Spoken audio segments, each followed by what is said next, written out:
இந்த அவை விழாவானது இரண்டாவது தடவையாக எதிர்வரும் ஞாயிற்றுக்கிழமை 6ஆம் மாதம் 21ஆம் தேதி வெகு விமர்சையாக நடைபெற இருக்கின்றது.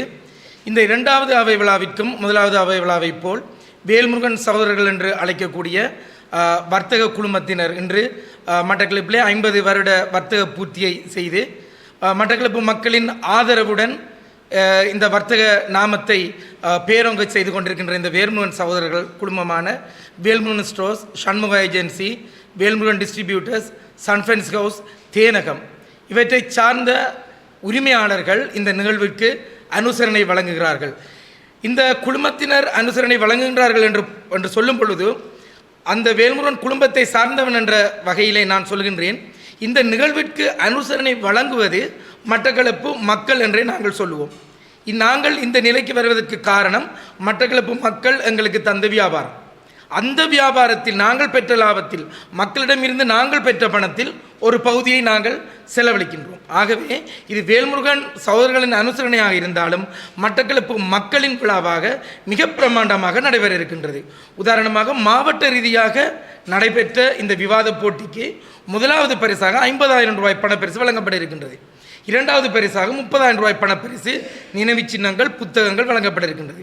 அதேபோல் அரசு உத்தியோகத்தர்களுக்கு நடத்தப்பட்ட விவாத போட்டிக்கும் முதலாவது பரிசாக 50,000 பணப்பரிசு, இரண்டாவது 30,000 மற்றும் காசோலைகள், புத்தகங்கள், சான்றிதழ்கள், நினைவு சின்னங்கள் வழங்கப்பட இருக்கின்றன.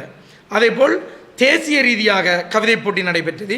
இதற்கும் முதலாவது பரிசுக்கு 30,000 ரூபாய் பணப்பரிசும், இரண்டாவதாக 20 மற்றும் பல புத்தக பரிசுகள், சான்றிதழ்கள் வழங்கப்பட இருக்கின்றது. இந்த நிகழ்விற்கு இலங்கையில் உள்ள பிரமுகர்கள், கல்விமான்கள், அரசியல் பிரமுகர்கள் மட்டுமல்லாது இந்த கதிரவனின் பால் ஈர்க்கப்பட்டு எந்தவித பிரதிகூலத்தையும் எதிர்பார்க்காது இந்தியாவிலிருந்து கூட சிறந்த பேச்சாளர்கள், டெல்லி தமிழ்ச்சங்கத்தின் செயலாளர் டாக்டர் கலையமுதன், இவ்வாறான பல பிரமுகர்கள் இந்தியாவில் இருந்து கூட வருகிறார்கள். இதற்கெல்லாம் காரணம் கதிரவனின் வெற்றி. இந்த கதிரவனின் வெற்றிக்கு காரணம் எங்களுடைய மக்கள் எங்களுக்கு தந்த ஆதரவு. தொடர்ந்தும் இந்த மக்கள் எங்களுக்கு ஆதரவு தருவார்கள் என்று எதிர்பார்ப்புடன் நன்றி கூறுகின்றேன்.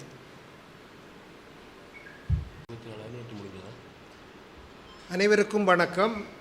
கதிரவன் பட்டிமன்ற பேரவை ஆகிய நாங்கள் உங்களை சந்திக்கின்றோம்.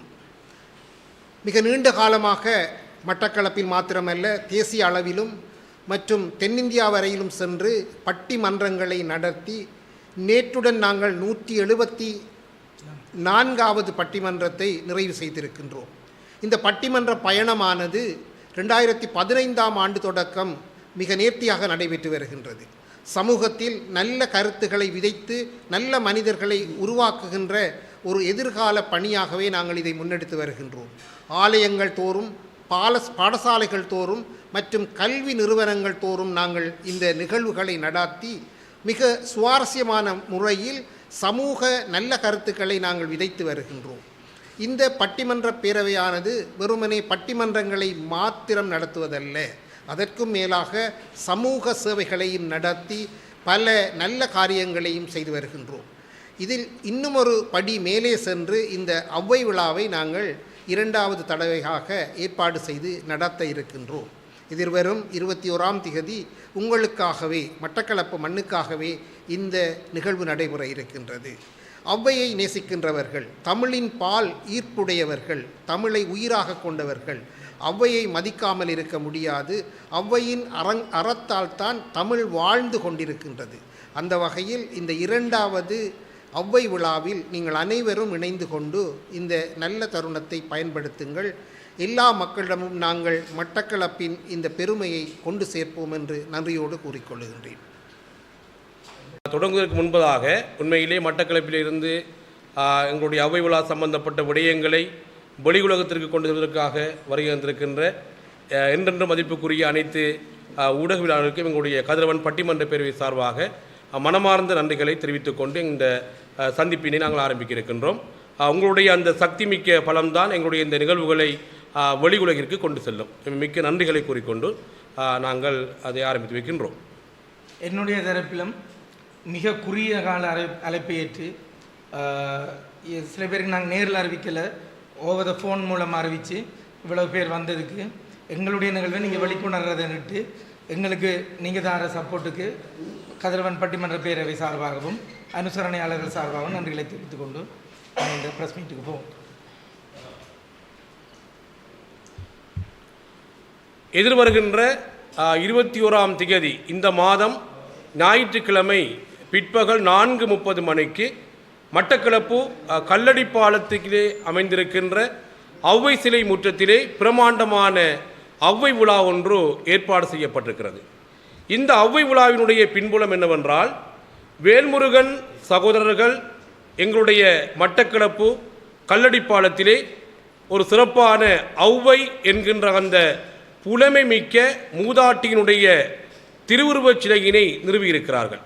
அதன் நிமித்தம் கடந்த 2020ஆம் ஆண்டு முதலாவது ஔவை விழா கதிரவன் பட்டிமன்ற பேரவையினால் வேல்முருகன் சகோதரர்கள் அனுசரணையிலே ஏற்பாடு செய்யப்பட்டு மிக பிரமாண்டமாக நடைபெற்றது. புரட்சியாக நாங்கள் 2வது விழாவினை ஏற்பாடு செய்த காலமெல்லாம் ஏதொரு வகையிலே செய்ய முடியாத ஒரு இக்கட்டான காலங்கள் ஏற்பட்டது. விலைவாசி ஏற்றமாக இருக்கலாம், கொரோனா தொற்றாக இருக்கலாம். இவ்வாறு செய்ய முடியாத காலகட்டம் ஏற்பட்ட பிற்பாடு தற்பொழுது 2026ஆம் ஆண்டு நாங்கள் கடந்த ஆண்டை இந்த ஔவை விழாவினை செய்ய வேண்டும் என்கின்ற சகல ஏற்பாடுகளையும் செய்திருந்தோம். இருந்தாலும் தற்பொழுது நாங்கள் பிரமாண்டமான போட்டிகளை நடத்தியது நிமித்தம் இந்த விழாவானது தற்பொழுது இடம்பெற ஆயத்தமாக இருக்கிறது. மிக முக்கியமாக பாடசாலை மாணவர்கள் மத்தியிலே மட்டக்களப்பு மாவட்டத்தில் இருக்கின்ற பாடசாலை மாணவர்களின் விவாத திறன்களை வெளிக்கொண்டு வரும் வகையிலே மாவட்ட ரீதியாக விவாத போட்டி இடம்பெற்று 2 அணிகள் இறுதிச் சுற்றுக்கு தெரிவாகியிருக்கிறார்கள். அதேபோன்று மட்டக்களப்பு மாவட்டத்தில் இருக்கின்ற அரச உத்தியோகத்தர்களுக்கு இடையிலான அரச அலுவலகங்களுக்கு இடையிலான போட்டி ஒன்றினை ஏற்பாடு செய்து 2 அணிகள் இறுதிச் சுற்றுக்காக இருக்கிறார்கள். அதேபோன்று மாவட்ட ரீதியாக அறநெறி பாடசாலைகளுக்கு இடையிலான நடத்தப்பட்ட வில்லுப்பாட்டு போட்டியிலே வெற்றி பெற்ற அணிகளுக்கான விருதுகள் பணப்பரிசுகள் ஏற்பாடு செய்யப்பட்டிருக்கிறது. அதேபோன்று தேசிய ரீதியாக கவிதை போட்டிகள் ஏற்பாடு செய்து கிட்டத்தட்ட 131 கவிதைகள் இலங்கை பூராகவும் இருந்து வந்திருக்கின்றன. அதற்கான பரிசுகள் பணப்பரிசுகள் ஏற்பாடு செய்யப்பட்டிருக்கிறது. அந்த வகையிலே இந்த ஔவை விழாவினுடைய மிக முக்கியமான காரணம், நாங்கள் ஒரு சிலையினை பார்க்கின்ற போது எங்களுக்காக மக்களுக்காக கலை இலக்கியத்திற்காக பண்பாடு சார்ந்து சமூக விழுமியம் சார்ந்து செயற்பட்ட மூதாதையர்களின் சிலைகளை பார்க்கின்ற போது வளர்ந்து வருகின்ற இளம் சமுதாயம் இந்த சிலை என்ன, ஏன் நிறுவப்பட்டிருக்கிறது, இவர் செய்த அற்புதங்கள் என்ன, படைத்த விளக்கங்கள் என்ன, இதனால் எங்களுக்கு என்ன ஏற்பட போகின்றது என்கின்ற சிந்தனை உருவாக்கும். அந்த சிந்தனையின் ஊடாக நல்லவற்றை எண்ணி நல்லவற்றை செய்து நல்ல காரியங்களை செய்து நற்பிரதியாக வாழ வேண்டும் என்கின்ற சிந்தனை உருவாகும். அதன்படி அந்த சிந்தனையை இன்னும் மேலோங்க செய்ய வேண்டும் என்பதற்காக அந்த சிலைகள் நிறுவப்பட்ட இடங்களிலே நிகழ்வுகள் இடம்பெறுவது வழமை. அதன்படி ஔவை சிலை முற்றத்திலே 21ஆம் தேதி பிரமாண்டமாக இந்நிகழ்விற்கு இலங்கையிலே பல பாகங்களிலிருந்து இந்தியாவிலிருந்து பல அதிதிகள் வர இருக்கின்றார்கள். பிரமாண்டமான ஔவை விழா ஒன்று ஏற்பாடு செய்யப்பட்டிருக்கின்றது என்கின்ற விடயத்தினை நாங்கள் இவ்விடத்திலே கூறிக்கொள்வதிலே மகிழ்வடைகின்றோம்.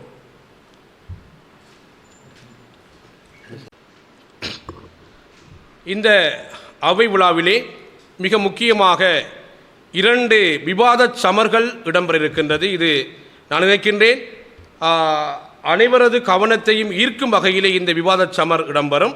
இது மாவட்ட ரீதியாக 2 பாடசாலைகள் மோத இருக்கின்றது. அதே போன்று அரசு அலுவலகங்கள் ரீதியாக 2 திணைக்களங்கள் இதிலே மோத இருக்கின்றது. அடுத்தது வில்லுப்பாட்டு என்பது எமது இந்த காலகட்டத்திலே மறைவிக்கொண்டு போகிற ஒன்றாக காணப்படுகின்ற காரணத்தினால் அதனை ஊக்கப்படுத்தும் நோக்கமாக அறநெறி பாடசாலைகளுக்கு இடையே ஏற்பட்ட இந்த வில்லுப்பாட்டு போட்டியினுடைய இறுதி ஆற்றுகை ஒன்று இடம்பெற இருக்கின்றது. அதே போன்று தேசிய மட்ட கவிதை போட்டியினுடைய 1ஆம் இடம்பெற்ற கவிதையினுடைய ஆற்றுகை இடம்பெற இருக்கின்றது. இன்னும் ஒரு முக்கியமான விடயமாக வரவேற்பு நடனம் ஒன்று இடம்பெற இருக்கின்றது. அந்த வரவேற்பு நடனமானது யோகாசனத்தை மையப்படுத்தியதான ஒரு நடனமாக மிக சிறப்பாக இடம்பெற இருக்கின்றது. அந்த வகையிலே அந்த நிகழ்வானது நாட்டிய ஜோகம் என்கின்ற பேரோடு திருமதி சிவசக்தி அபிராம் அவர்கள் அதனை நெறியாள்கை செய்திருக்கின்றார். சக்தி ஆனந்தா யோகா பாடசாலை.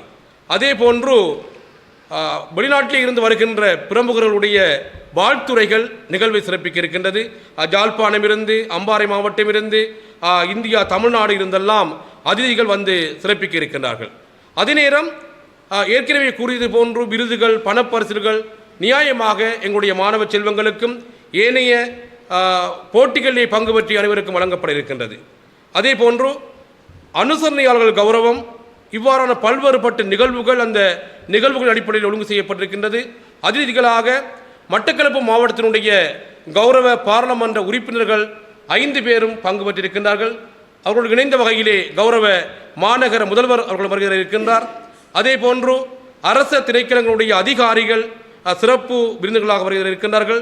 தமிழ்நாட்டு விருந்தினர்கள், கௌரவ விருந்தினர்கள் என்று பல கோணத்திலுமே பல்வேறுபட்ட அதிதிகள் கலந்து கொள்கிற நிகழ்வாக இந்த நிகழ்வு காணப்பட இருக்கின்றது. மிக முக்கியமாக எல்லோர் மத்தியிலும் ஒரு நிகழ்வு இடம்பெற்றால் எழுகின்ற கேள்வி, அது கம்பன் விழாவாக இருக்கலாம், கண்ணகி விழாவாக இருக்கலாம், என்ன நிகழ்வாக இருந்தாலும் இது எதற்கு என்கின்ற அந்த கேள்வி ஒன்று அடிக்கடி எழுவது. ஏனென்றால் எதுவுமே செய்யாமல் இருந்து கொண்டு எதற்கு என்று கேள்வி கேட்கின்ற பலர் எம்மத்தியில் இருக்கின்றார்கள். அதற்கான பதில் என்னவென்றால், வாழுகின்ற மக்களுக்கு வாழ்ந்தவர்கள் பாடம். அந்த வகையிலே ஔவையார் என்கின்ற ஒரு பெண் புலவர், அவை என்பதனுடைய அர்த்தமே புலமை. அவர் சங்ககாலம் தொட்டு காலத்துக்கு காலம் பல்வேறு ஔவையர்கள் வாழ்ந்த வரலாறு இருக்கின்றது.